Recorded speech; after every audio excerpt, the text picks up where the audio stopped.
Hello friends. Tonight's story isn't about drums and trumpets, not about charge and clash or the thunder of hooves across the plain. It's about the slow kind of death, the quiet kind, the one that came not with a musket ball, but with the setting of the sun, the kind of history not taught in triumphal songs, but whispered in frostbitten silence.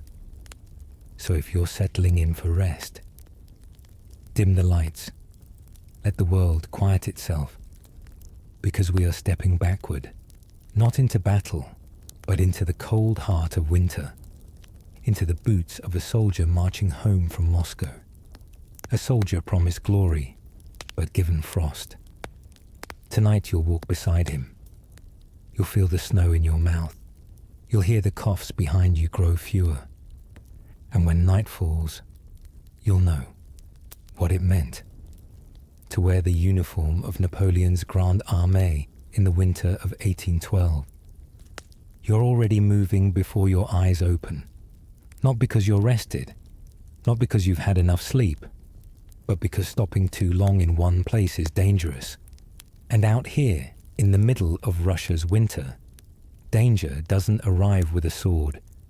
It settles silently in your lungs, stiffens your joints, and waits until your body forgets how to be warm. The snow that covers you isn't fresh. It's been falling all night, slowly, without wind. There's no real sunrise, only the dark softening into a grey that swallows colour. Your coat cracks as you move. The wool has frozen in stiff ridges along your arms and shoulders. You can feel your breath, thick and wet, condensing on the inside of your collar. Your gloves are gone. You tore them trying to untangle a horse harness 3 days ago. Now you wrap your hands in a strip of shirt taken from a dead man. It doesn't help much, but it gives you the illusion of doing something. Anything, really. You look at your fingers. They're swollen and red at the knuckles, black at the tips. They hurt when you clench them. They hurt more when you don't. Around you, the camp is stirring. Not the kind of waking you remember from before. No chatter, no cooking fires. Just the shuffle of boots against hard snow, the scraping of metal on frozen leather. And coughing. Always coughing. It starts soft, then builds. A chain reaction across the column. One man, then another. Harsh, rattling coughs that tear through the chest. You don't look around for the source. You already know who it is. It's all of them. It's you. Someone nearby mutters in Polish. Another curses in Italian. It doesn't matter. Everyone is saying the same thing, just in different tongues. Let's move. Let's keep moving. Because motion is warmth. Motion is hope. You rise stiffly, feeling the joints in your knees protest. Your pack, if you can still call it that, is barely holding together. One strap is bound with horsehair, another with a torn shoelace. Inside are the things you haven't yet eaten: a crust of bread, rock hard, a strip of horse meat wrapped in a piece of canvas. You don't know how old it is. You don't care. The men form into a column without orders. The officers gave up barking commands days ago. Now it's routine, instinct, habit. You fall into line. And so, once again, it begins. A day of marching, through ice, through silence, through the memory of what this army once was. There's no breakfast. Not in any sense you'd recognize. You chew a piece of bread that's more ice than grain. You don't bother warming it. There's no fire and no time. You press it between your teeth until it softens, until your mouth can tolerate it. The taste is earthy, bitter, but it's something to chew, something to keep your jaw moving, to remind you you're alive. Hunger used to be sharp. It used to ache and complain. Now it just sits. A dull, constant weight inside you. You don't talk about it. No one does. because everyone carries it. A silence in the belly, a space that never quite fills. The road you march along isn't a road anymore. It's packed snow lined with corpses, frozen bodies in uniforms just like yours. Some curled as if they lay down for a nap. Some sprawled face first in the snow, arms stiff, eyes open. You try not to look, but you do, because it's hard not to. Because somewhere inside, you need to remind yourself. You're still walking. You're still moving. You haven't fallen yet. The man ahead of you, tall, dark-haired, a drummer's boy once, is limping. He was laughing 2 weeks ago. Said he'd make it home in time for Easter. Now he barely lifts his feet. You notice blood in the snow behind him. You don't say anything. You don't speak unless it matters. A smell drifts through the column. Faint but unmistakable. Meat, cooked, faintly singed. Someone found a dog or a horse. No one asks. The rules are different now. Hunger has changed everything. You remember roasted chestnuts from your village.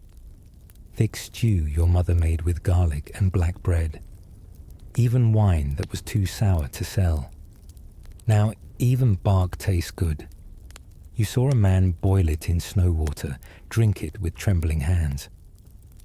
Another man chewed through his cartridge paper, just to feel something in his mouth. You pass a shattered wagon. Its wheels splayed out, broken spokes frozen into the ice. Around it, footprints frozen solid, discarded gear, torn packs, a metal spoon. You pick up the spoon, wipe it with your sleeve, put it in your pocket. It might be useful. You keep walking. The wind rises around midday, cutting through your coat like glass. You pull the collar up. It's stiff and damp. There's a hole near the shoulder where it caught on a nail back in Vyazma. You never fixed it. There was no point. The road rises ahead, a long, gentle hill. You squint into the light. No villages, no trees, no end in sight. Just white. And the slow, hunched line of men disappearing into it. You feel it before you see it. The slowing of the line. The rhythm of footfalls falters. Someone stumbles ahead. Another stops, bends over, doesn't rise again. The day has ended. Not because of the sun. It never fully rose. But because the cold has deepened and the men are spent. There's no camp to speak of. No tents. No perimeter. You just stop where you are, off the road, near a stand of trees that offer no real shelter. You sink to your knees, then lower yourself fully. The snow isn't soft. It's compacted, icy, cruel. It pulls heat from you with every second. You begin the routine. Brush snow away, stack your gear. Wrap yourself tight in your coat, your blanket, if you still have one. Fold in your limbs. Breathe shallow. Someone nearby mutters a prayer in German. Another man, young, barely more than a boy, tries to light a fire. The wood is too damp. His hands too numb. You hear the flint strike twice, 3 times, then stop. No one says anything. A fire would help, but it would draw attention. Once, you might have worried about enemy scouts, Cossacks, looters. Now, you worry about men in your own column, desperate enough to steal your coat as you sleep, desperate enough to kill for it. You shift slightly. Try to find a position where the wind won't hit your face. There isn't one. Your cheek is raw from the cold. Your lips are cracked. You lick them and instantly regret it. The moisture turns to ice. Beside you, a man coughs once, then stiffens. You glance at him. His eyes are open, but he's no longer seeing. You turn away. In the silence, your thoughts wander. Not to home, not anymore. That place feels so far away. It's like dreaming of another life. No, you think about practical things. Whether your pack is safe, whether your boots will last another day, whether you'll wake up tomorrow. You listen to the quiet. There's something strange about it. No birds, no trees creaking. Only the faint sigh of wind and the occasional rustle of cloth. Somewhere in the line, someone starts crying. Not loudly, just a few stifled sobs. It stops quickly. The snow begins again. Fine, powdery, relentless. It covers everything. The living, the dead, the footsteps that brought you here. Tomorrow, this place will look untouched, pristine. You curl deeper into yourself. The cold presses close. Sleep, when it comes, doesn't feel restful. It feels like forgetting. And in the darkness of your thoughts, one truth sits heavy and absolute. If you lie down here and let yourself go completely, you will not get back up. His name was Michel Ney. In an army filled with men chasing glory, he had already earned it. A veteran of countless battles, he'd led charges at Jena, held the line at Eylau, and broken enemies at Friedland. His soldiers called him the bravest of the brave. Napoleon himself had said it. But all of that, the victories, the promotions, the cheers, it faded beneath the Russian sky. By the winter of 1812, Ney was no longer charging into battle on horseback.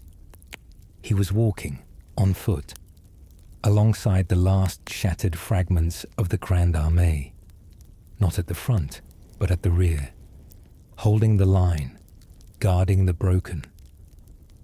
Marshal Ney had been given a final task: command the rear guard during the retreat from Moscow. It sounded like an honor. It wasn't. It was a sentence. By the time the order came down, the army was already dying. Not from bullets or blades, though there were those too, but from cold and hunger and collapse. And in that chaos, Ney stood at the back, so that others might keep moving forward. His uniform, once immaculate, was now soaked and stiff. His boots, regulation issue, like yours, were patched with rags. He carried a sword, but used it less often than the rifle he took from a fallen conscript. Every day was the same. Fight off pursuers, recover the stragglers, form a line, hold it until the column moved on, then march and repeat. He saw things no commander should see. Men frozen upright, as if still walking. Officers digging graves with bayonets. Veterans sharing strips of meat cut from the same carcass. Ney refused to abandon the wounded. Even when urged to ride ahead, to preserve himself, he stayed. He carried men on his own back, shared what little food he had, sat with soldiers too weak to walk, not out of duty, but because he couldn't bear to leave them alone. By November, the army that had entered Russia with over 400,000 men had been reduced to thousands, and Ney was still there. At Krasnoy, when his column was cut off, he didn't surrender. He led 3,000 men, what was left of them, through forests, across ice, under cover of night. He crossed the Dnieper River on foot, under enemy fire. Some fell through the ice. Some simply laid down and didn't rise again. But Ney kept moving, pulling, pushing, dragging his soldiers westward. There were no medals for this march, no victory to be claimed, only survival, only the endless white silence behind them, and the grim knowledge that every step cost someone their life. November 1812. The town of Krasnoy, nestled along the road to Smolensk, would become a choke point, a trap. The Russian army, no longer retreating, had begun to close its grip, and Ney's rear guard was caught. He was cut off from the main body of the Grand Armée. No communications, no reinforcements, just the remnants of his corps, 3,000 men, if that. Cold, exhausted, surrounded. Napoleon had assumed Ney had been lost. One of his generals noted, "The Marshal is dead." But Ney wasn't dead. He was planning something desperate. The Dnieper River was frozen. Not fully, not safely, but frozen enough to risk it. By day, Ney's men hid in woods and gullies, shielding themselves from the eyes of Russian scouts. By night, they moved, carefully, quietly. The march to the river was treacherous. Snow up to the knees. Starving men falling in the dark. Some too weak to speak. Others beyond the reach of orders. Still, Ney moved among them. Not from a saddle, but on foot. He carried a musket now, fired it more than once. The Dnieper waited ahead, wide and ominous. The ice groaned under weight. Men crossed slowly, in small groups. They crawled on hands and knees, spacing themselves. It wasn't just the cold they feared. It was the sound of musket fire. Russian pickets were near. Halfway across, the ice cracked. One soldier, then another, plunged through. There was no time to pull them out. Their cries echoed once, then stopped. Others simply stopped walking, collapsed on the far bank. Not wounded, just spent. Still, Ney urged them on. Not with threats, not with rank, with presence. He walked at the rear, always. And slowly, impossibly, they made it across. Behind them, Russian columns searched the woods, assuming no man could have survived that crossing. But Ney's corps had vanished, reappearing days later, staggering into Orsha, frostbitten and half-starved. When Napoleon heard of it, he reportedly exclaimed, "So Ney is not lost, he is a man of iron." But Ney didn't feel like iron. He felt like bone and smoke. He'd lost most of his men. He hadn't slept more than an hour at a time in weeks. He'd watched good soldiers die, not in glory, but in silence. Yet he'd done what no one else had done. He brought a broken corps through enemy territory, over frozen rivers, through forests, past death itself, and still he marched. There are no records of what Ney wrote during the retreat. No surviving journals. No dramatic speeches carved into history. He wasn't a writer. He was a soldier. But the men under his command, those who survived, remembered. Some would speak of a man who barely spoke, whose eyes had grown darker, not from age, but from what he'd seen. A man who walked in silence, whose steps didn't falter even when others dropped to their knees. The letters written by his men, those that survived the war, are fragmentary, filled with smudged ink and unfinished thoughts. One reads simply, "The Marshal passed us again today. His coat was torn. He gave his last biscuit to a drummer boy." Another, "He does not sleep. He keeps the fire alive. He carries the wounded on his own shoulders." They called him father, not out of sentiment, but because he stayed. He didn't disappear when the muskets fired. He didn't ride ahead. He didn't vanish into a warm tent when night fell. He sat in the snow like the rest of them. A marshal of France, kneeling beside dying conscripts. Some of his officers pleaded with him. "Marshal, you must think of your safety. The Emperor needs you." But Ney only shook his head. "The army needs me," he replied. The few dispatches he sent to Napoleon during the retreat were terse. Facts, numbers, positions, never complaints, never blame. He knew what had happened.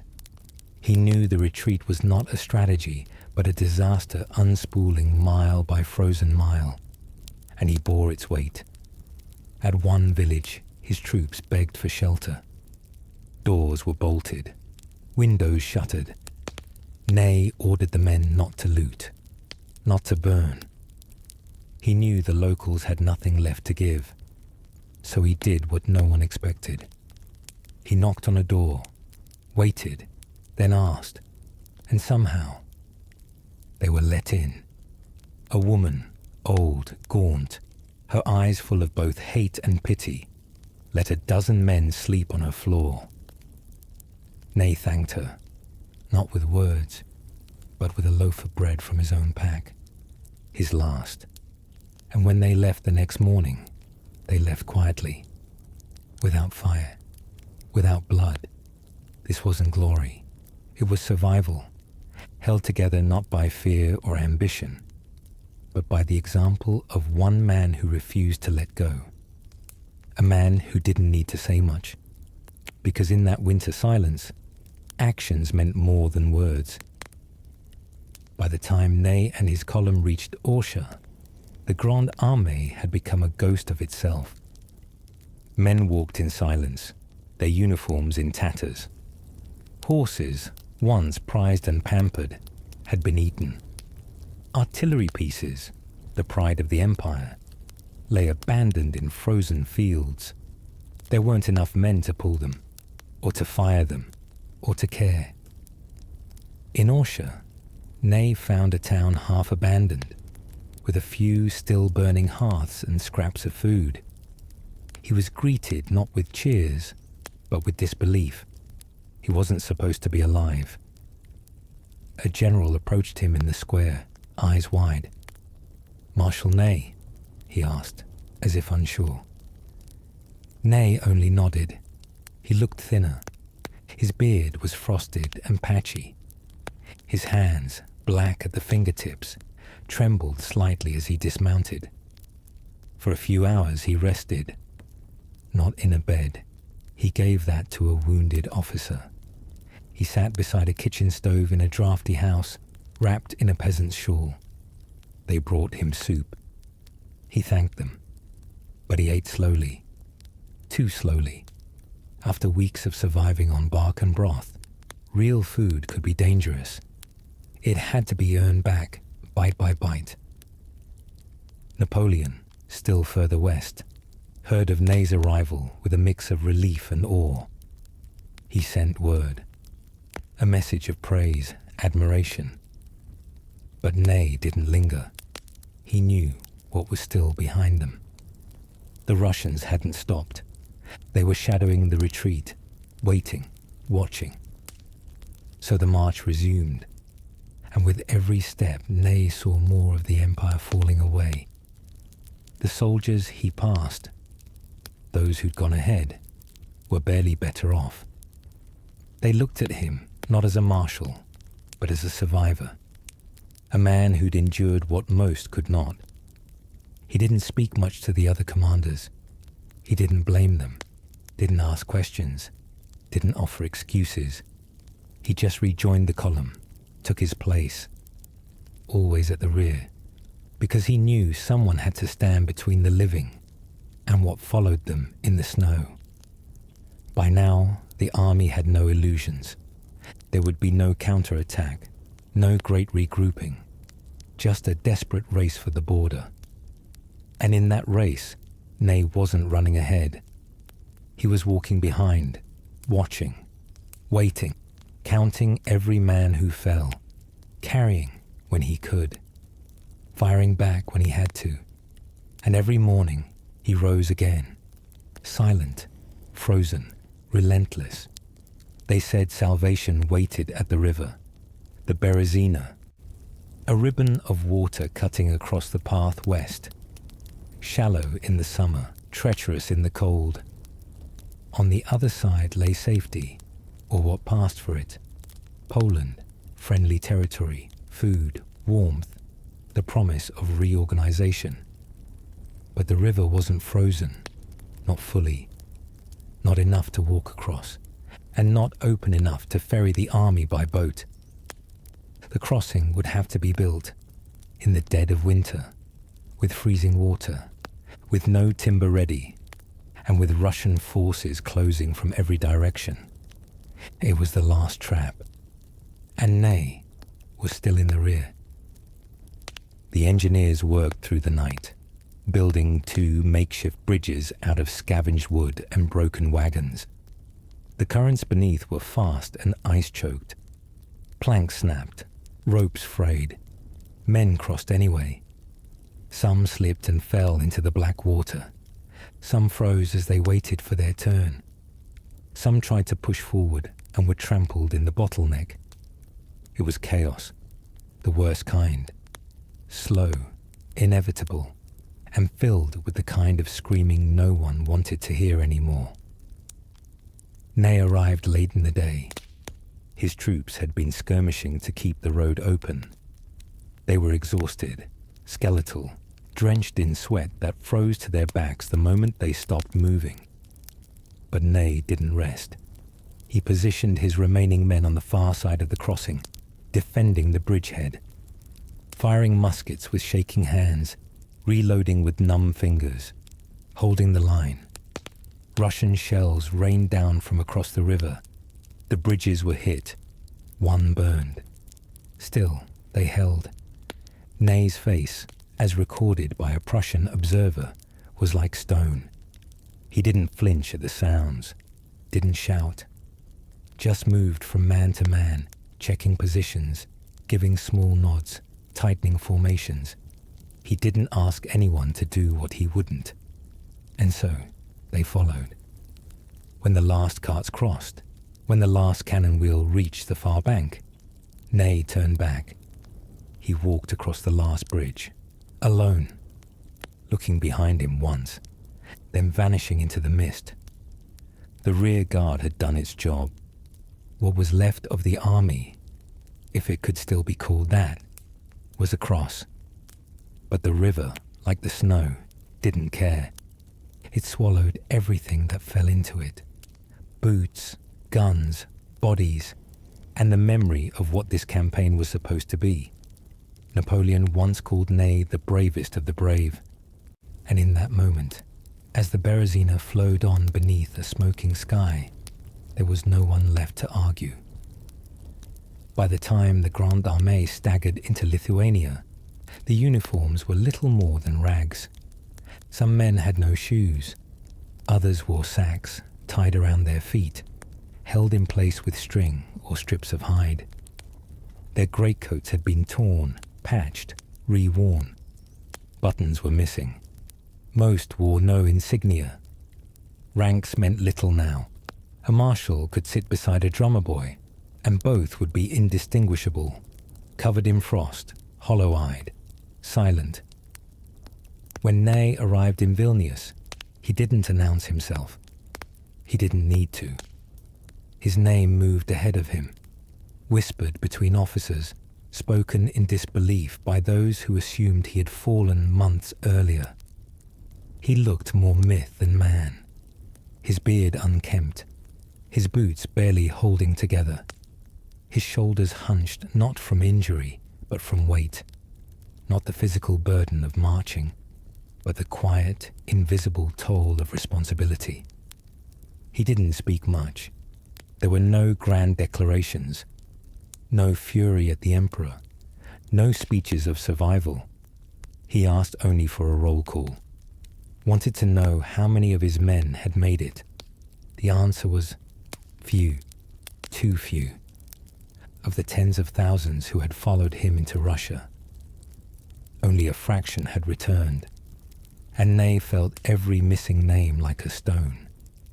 Some had frozen in the snow. Some had disappeared on the march. Others had simply stopped one morning, unwilling or unable to rise. He remembered faces, not their ranks, not their achievements, just the way they had stared ahead in those last days, eyes distant, too tired to beg, too cold to hope. He carried them with him, in his silence, in his posture, in his refusal to glorify what had just happened. Others tried. Napoleon, already rewriting the narrative of retreat into one of tactical brilliance, called Ney a hero, which he was, but the kind of hero that no one wanted to become. The kind forged not in triumph, but in stubborn endurance, in sleepless nights, in frostbitten fingers that still held onto muskets. He never asked to be admired. He never wanted to be remembered this way, but he was.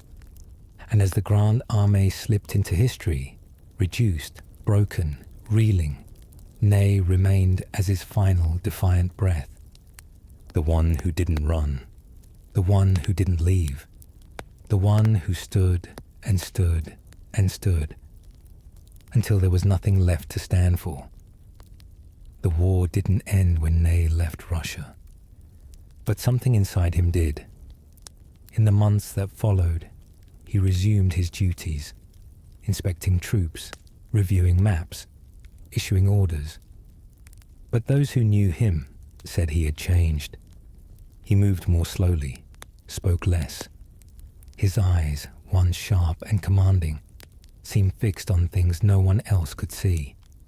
He was still the bravest of the brave, but now there was a quiet beneath the courage. He rarely spoke of the retreat. When asked, he'd nod or offer a word or two, but never stories, never blame, never dramatics. He didn't need to explain. The scars were enough.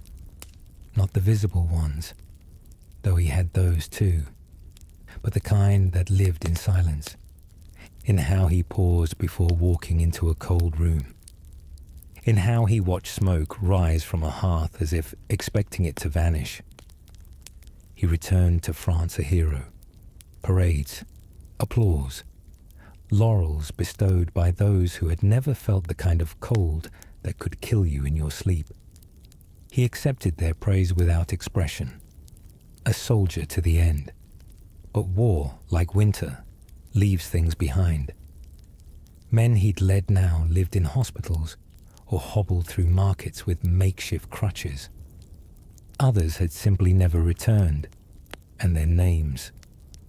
Ney never forgot them. There were rumors, whispered by aides, mentioned in letters, that he kept a list, not an official one, a personal one.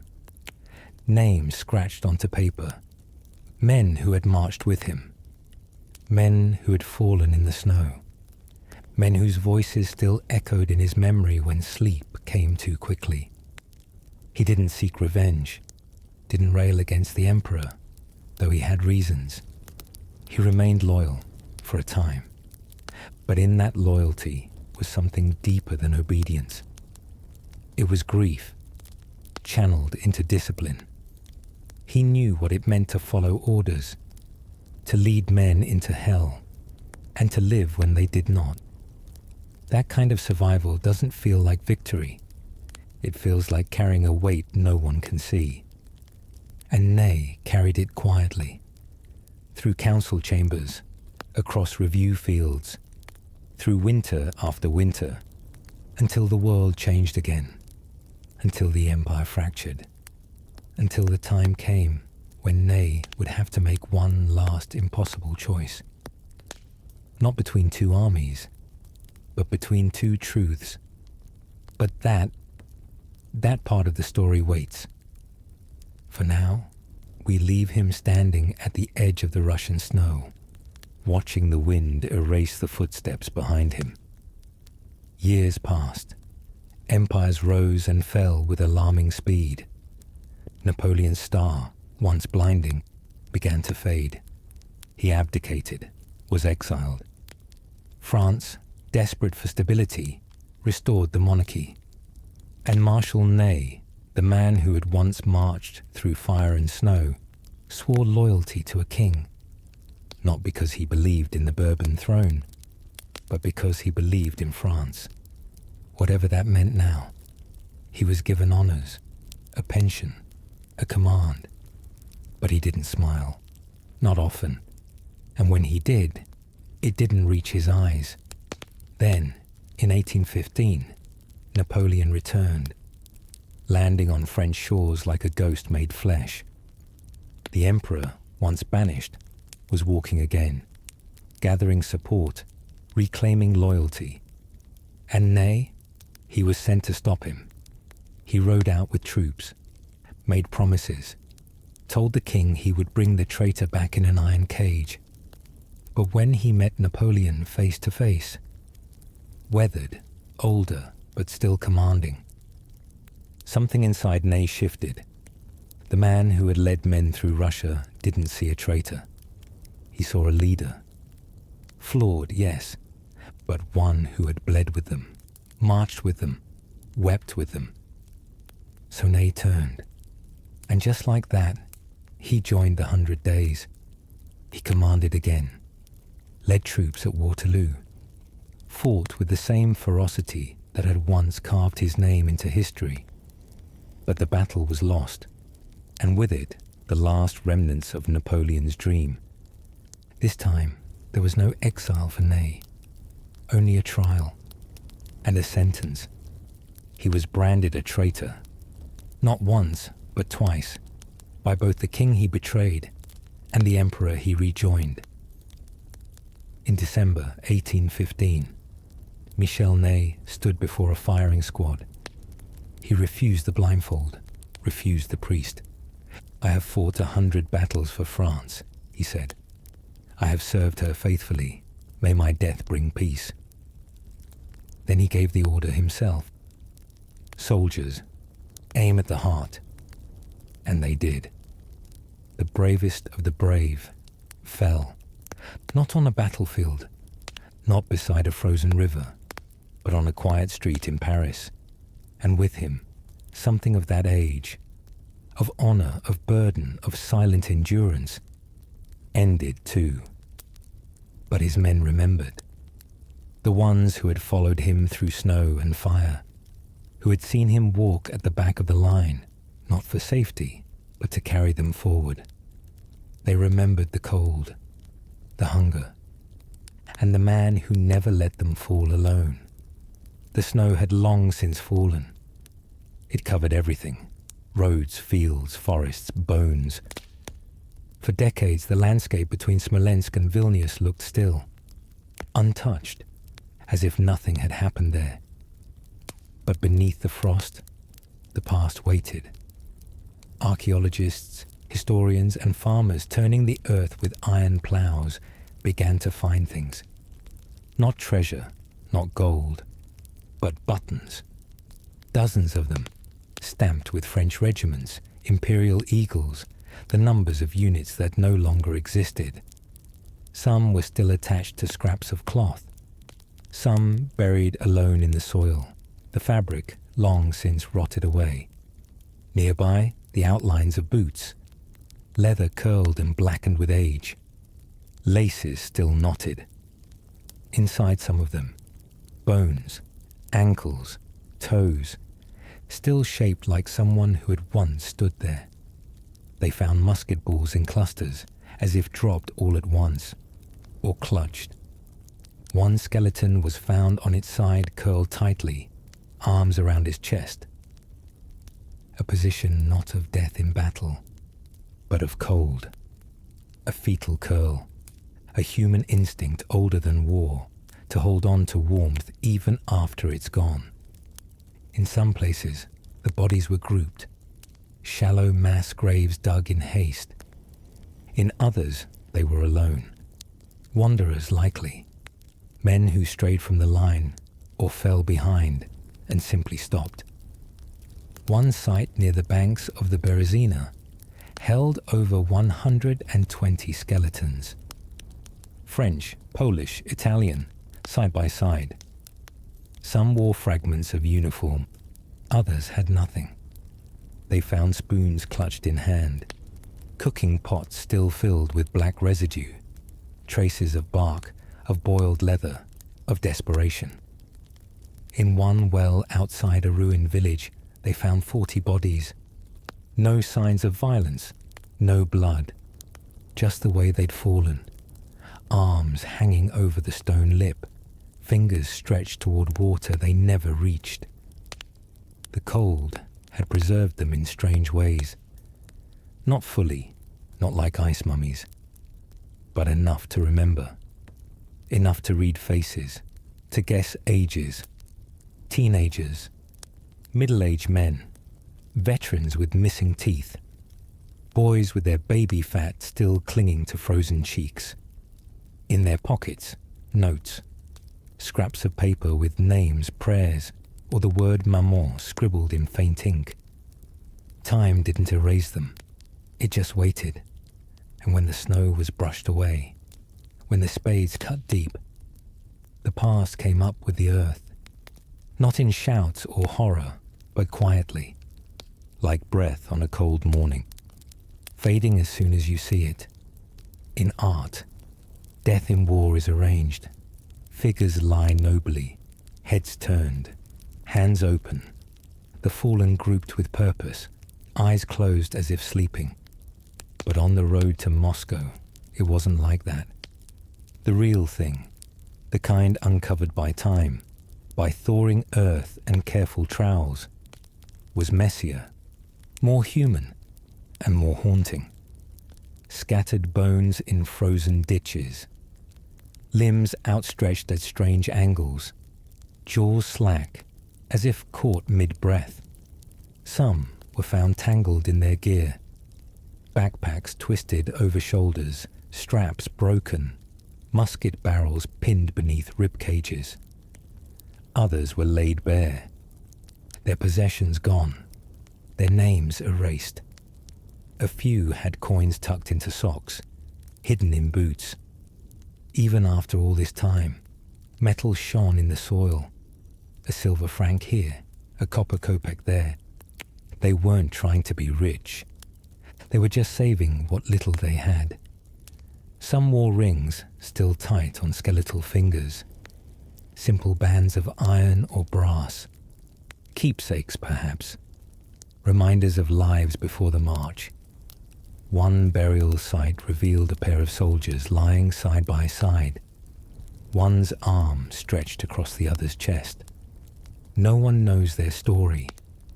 But the gesture, even in death, spoke of connection, of brotherhood. They were found near a collapsed hut, one of the many makeshift shelters abandoned during the retreat. Inside, archaeologists uncovered scorched bones and charred timber. A fire had been lit. Food had been cooked. Then the roof gave way. No one left. Across the plains, buttons were the most common find. Not weapons, not medals, just buttons. French infantry, Polish lancers, Bavarian dragoons, each stamped with the symbols of an empire that no longer ruled anything in this place. At one site near Borodino, a mass of metal, rusted and fused together, was pulled from the soil. It was a bundle of musket barrels, bent and warped by exposure, still lashed together with a leather strap. A cache, maybe. Or the discarded remnants of a gun cart that snapped in the frost. Close by they found a fork, pewter, engraved with initials, someone's. Not a prince, not a general. Just a soldier who carried his own fork through Russia, hoping perhaps that it meant he'd eat again someday. These weren't relics of heroes. They were the leftovers of hunger, fear, and long, silent nights. The history here isn't loud. It doesn't declare itself.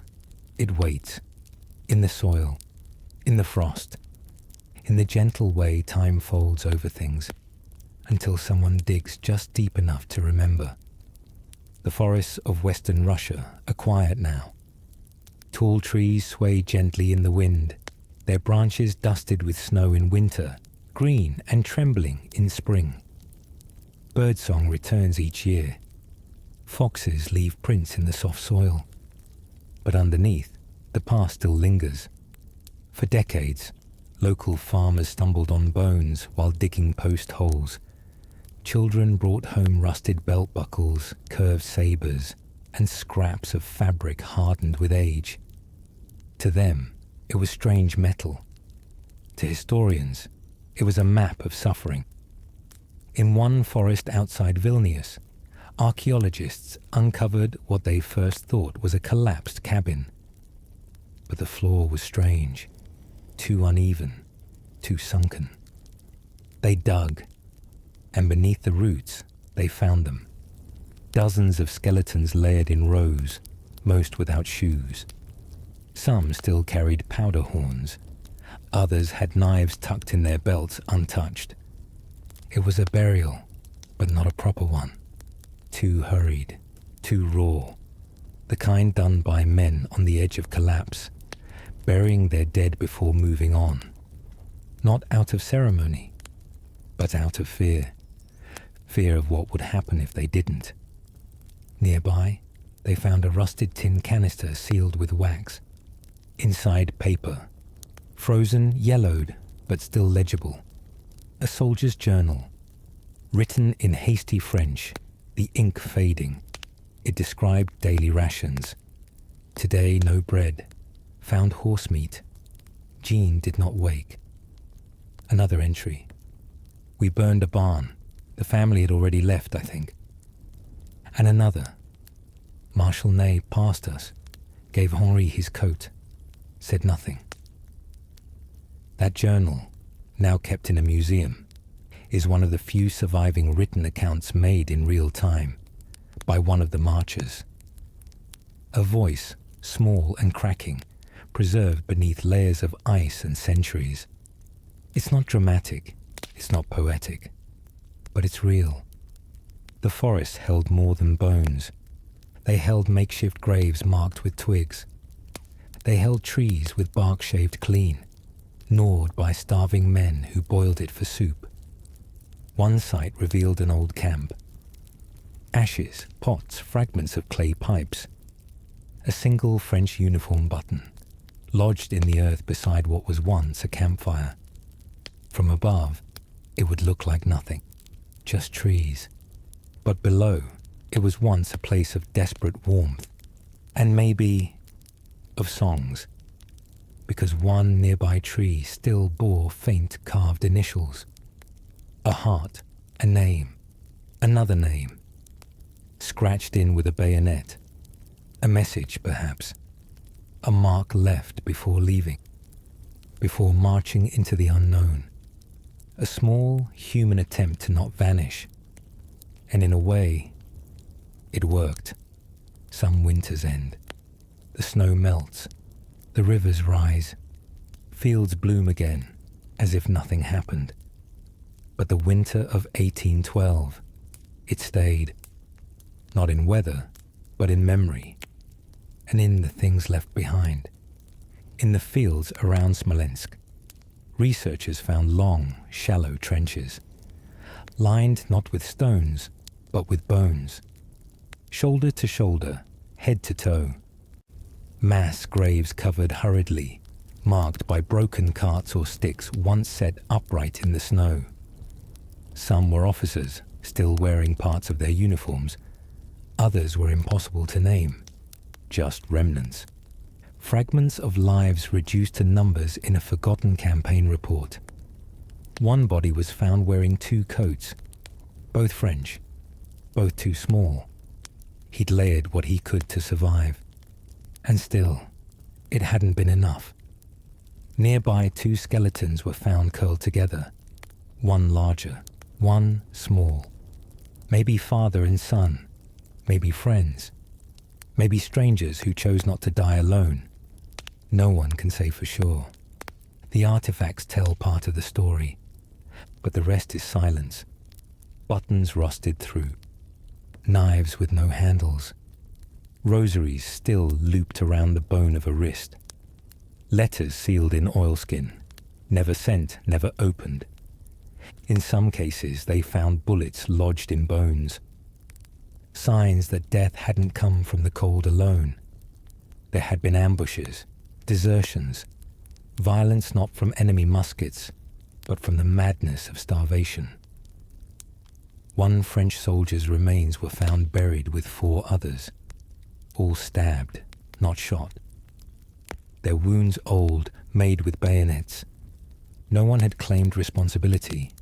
There were no records, just the bones. Even in death, the army fractured. But what's striking, more than the violence, is how much was left untouched.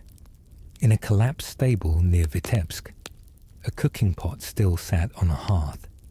Inside, burnt remains of roots and barley, the meal never eaten. A soldier's backpack was found, buried beneath layers of straw. Inside, a broken watch, a pair of gloves, a letter from a sister back home. And in his coat pocket, a corked bottle, still sealed, still half full. When opened, the scent was faintly sweet. Brandy, carried across Russia, never drunk, perhaps saved for a celebration that never came, perhaps held on to until the very end.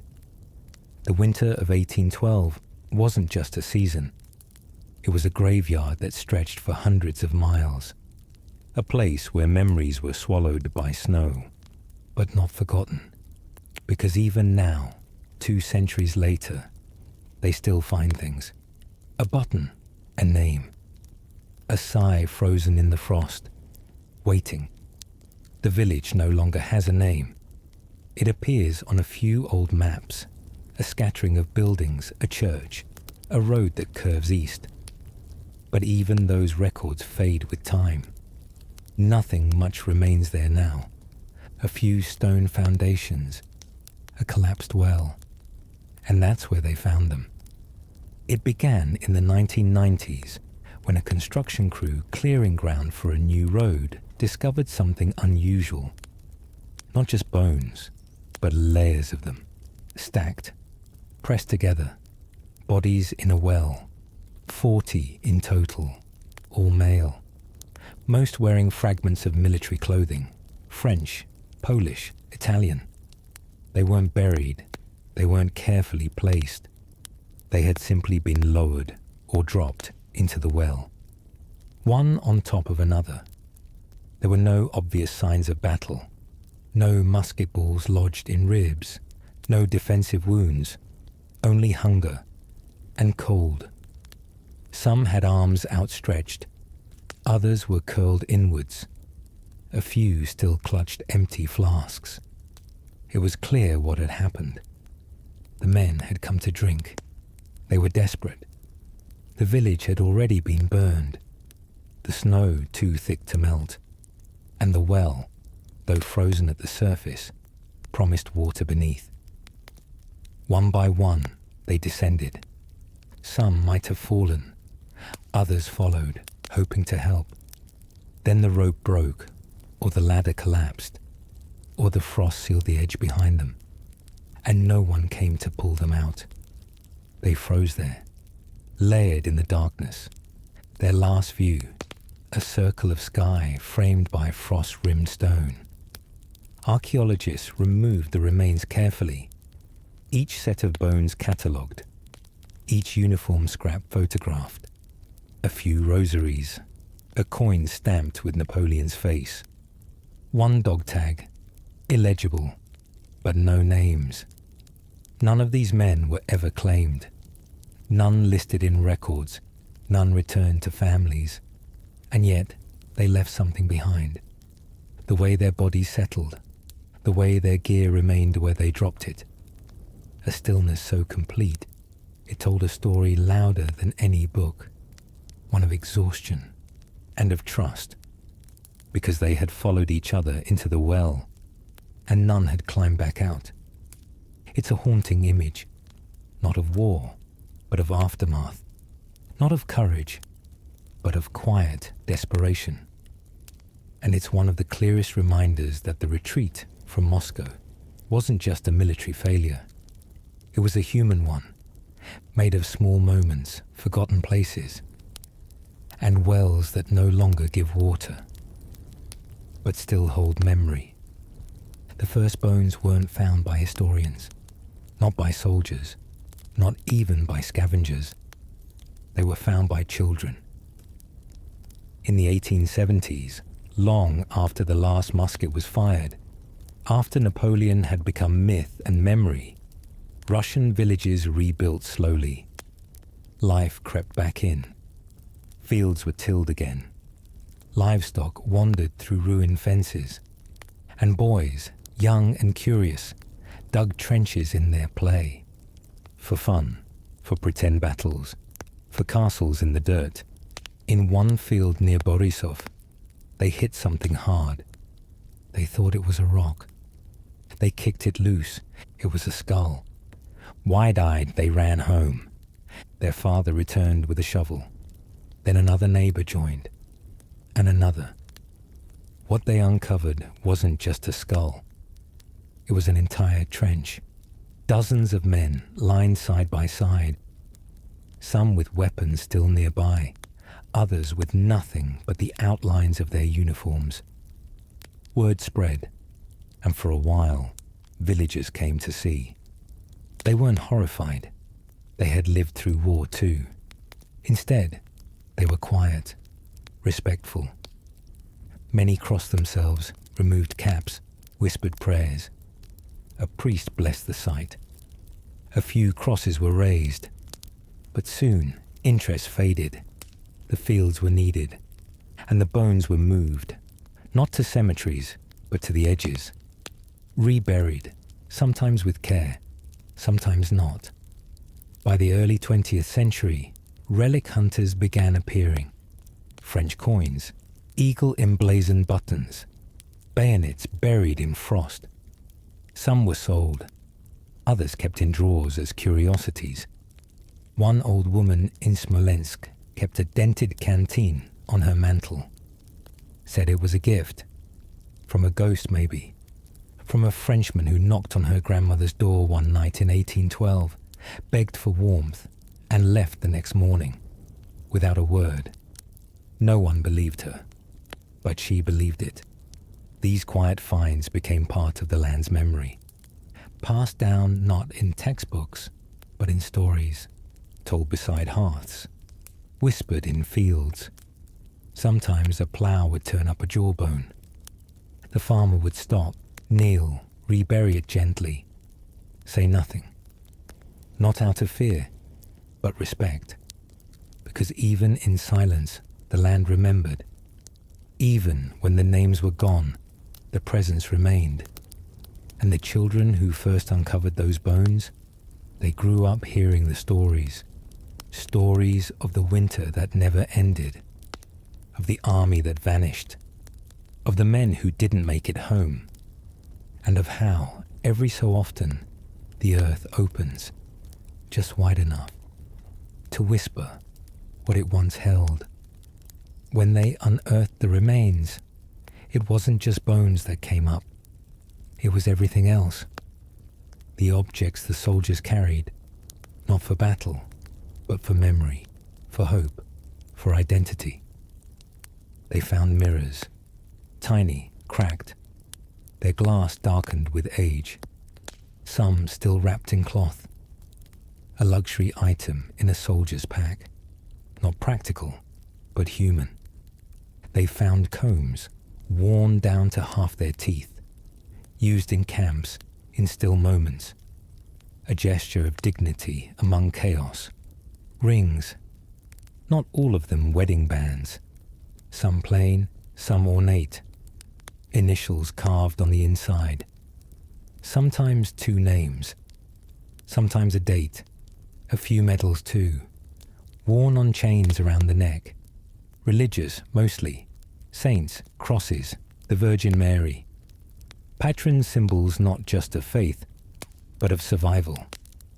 They found dice, two carved from bone, a sliver of gaming in a world without comfort, a reminder that once, in the downtime, someone rolled them, laughed maybe, won something small, buttons with cloth still attached, thread still visible, even after 200 years, cartridge pouches, empty, musket flints, broken. One soldier was found with a violin, or rather, its frame. The strings long gone. but the shape unmistakable. He had carried it across Russia, not because he needed it, but because it reminded him of home. Another had a notebook, the pages mostly illegible, water damage, ink smudged, but on one page, scrawled and still readable, Il neige encore. It's snowing again, that's all. They found spoons more often than knives. Men were more likely to eat than to fight, or at least to hope they would. Some artifacts puzzled the archaeologists. A tiny toy horse, a pebble polished smooth, a lock of hair tied with ribbon. Things with no strategic value, only personal ones, because in the end, the men who marched with Napoleon didn't carry the empire in their packs. They carried memories, fragments of the lives they hoped to return to, little anchors against the vastness of the steppe. And those fragments, buried and forgotten, waited, through winters and springs, through floods and war, until someone found them again. Not with triumph, not with fanfare, but with quiet awe. Because the history left in the ground isn't always loud. It's not dates and declarations. Sometimes it's a button, a spoon, a scrap of paper with the word maman. And somehow, that speaks louder than all the books. In the decades after the war, the road from Moscow to Vilnius returned to quiet. Merchants traveled it. Villages rebuilt. Generations passed. But the land never quite forgot. When new roads were carved, when construction crews dug trenches for telegraph poles or railway ties, they unearthed more than soil. Buttons again, boot soles, human remains. And every time the same question followed. What should we do with them?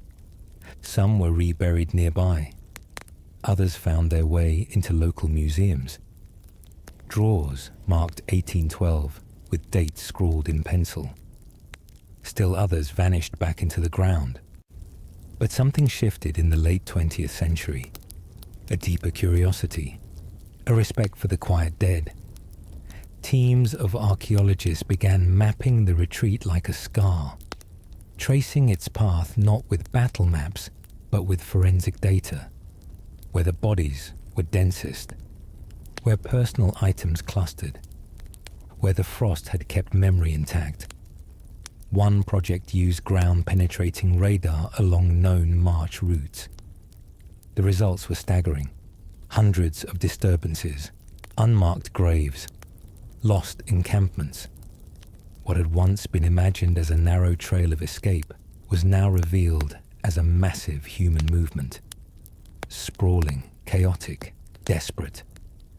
An entire army unraveling across the earth. And the most sobering discovery? How many still remain?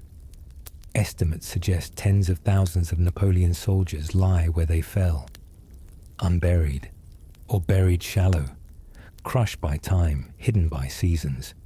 And yet, they are not entirely gone.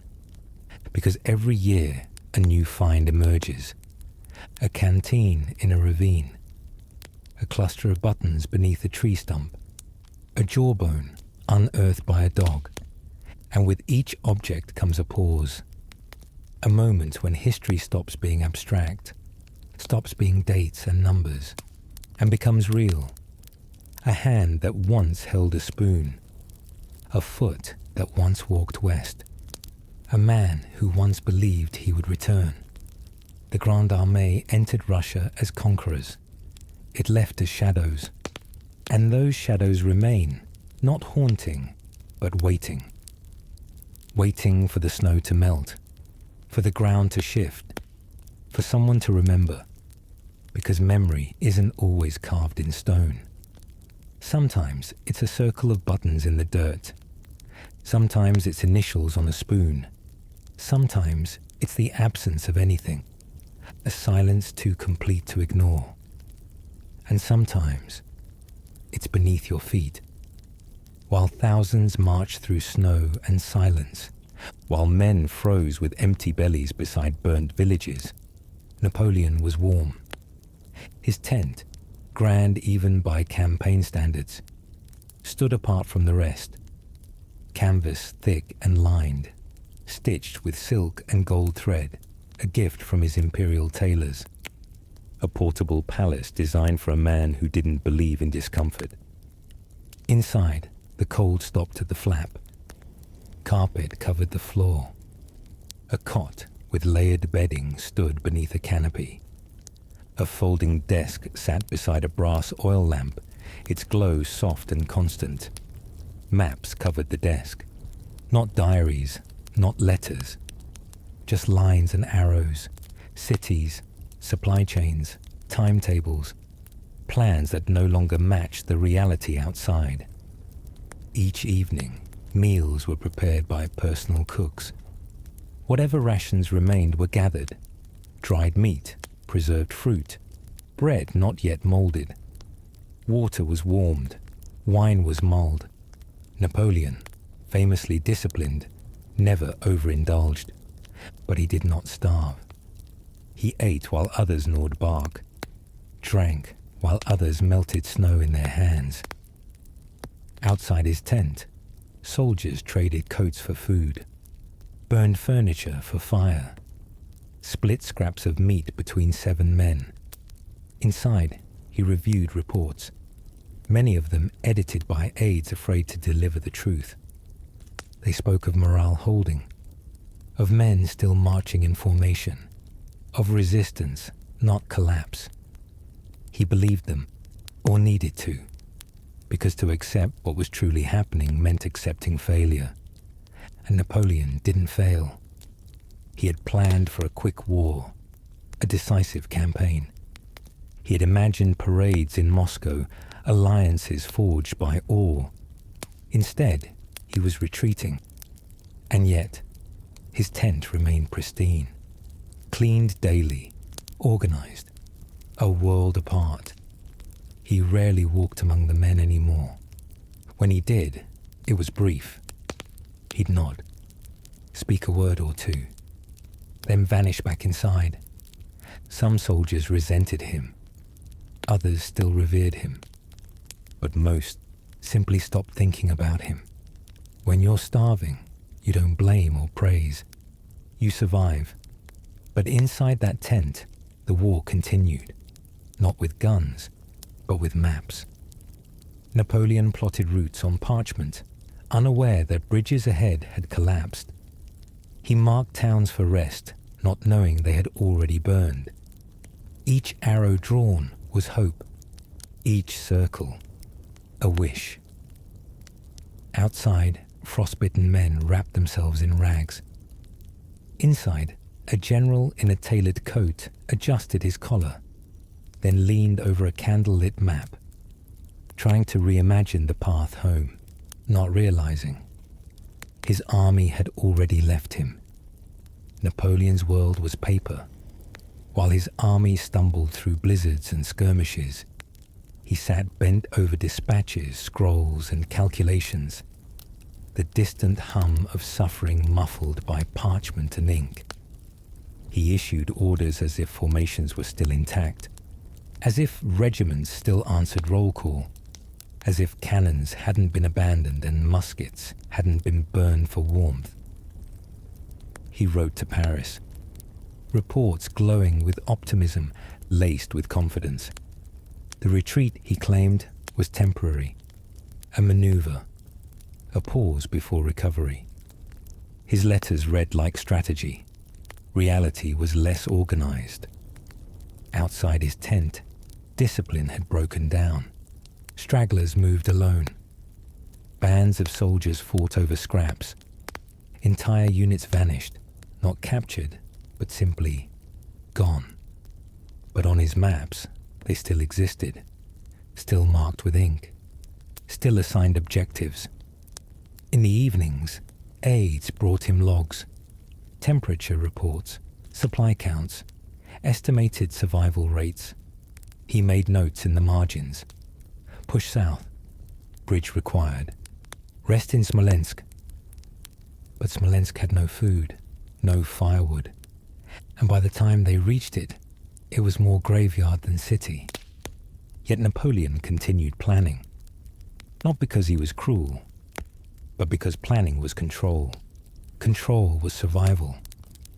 And if he accepted that his maps meant nothing, that the war was already lost, then what was left? He spoke little of the men's condition. When briefed, he'd nod, frown, ask a logistical question. Where is the bread line? Can we recover the wagons? One general tried to speak candidly, told him morale had collapsed, that men were dying faster than records could track.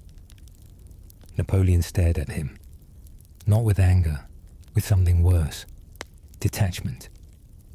Then we must move faster, he said, as if motion could undo decay. His tent travelled with him, carried by survivors strong enough to lift its frame.